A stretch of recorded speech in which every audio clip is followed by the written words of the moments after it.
Aujourd'hui, partout où tu regardes, les gens parlent du changement.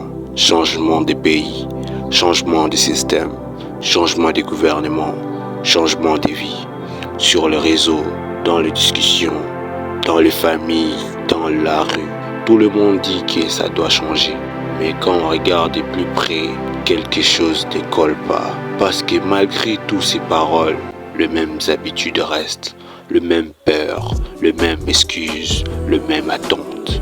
On veut un nouveau monde, mais on regarde les anciens reflets. Et ça, peu de gens aiment l'admettre. Il y a un malaise silencieux ici, un inconfort que personne ne nomme vraiment. Beaucoup de personnes ne souffrent pas seulement du système, elles souffrent surtout de l'attente. L'attente que quelqu'un d'autre fasse le premier pas, l'attente qu'une décision tombe d'en haut, l'attente d'un sauveur apparaisse. On critique, on analyse, on débat, mais au fond on reste immobile.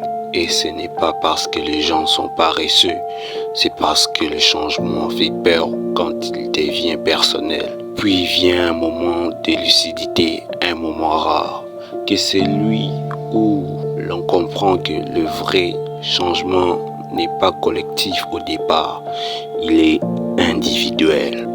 Les grandes transformations de l'histoire n'ont jamais commencé avec des foules motivées. Elles ont commencé avec des individus isolés, souvent incompris, souvent critiqués. Le problème n'est pas que le changement est impossible. Le problème, c'est que le prix du changement est réel. Et ce prix, peu de gens veulent le payer. Parce que changer, ce n'est pas seulement espérer mieux, c'est perdre quelque chose. Perdre une identité, perdre une sécurité, perdre le regard familier des autres. Changer, c'est admettre d'être seul pendant un moment, de ne plus appartenir totalement à l'ancien monde sans encore avoir accès au nouveau. C'est exactement là que beaucoup abandonnent.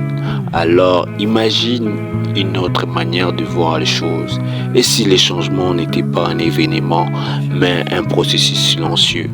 Pas une révolution bruyante, mais une accumulation de décisions discrètes. Pas une attente collective, mais une responsabilité personnelle. Peut-être que le monde ne change pas quand tout le monde est prêt.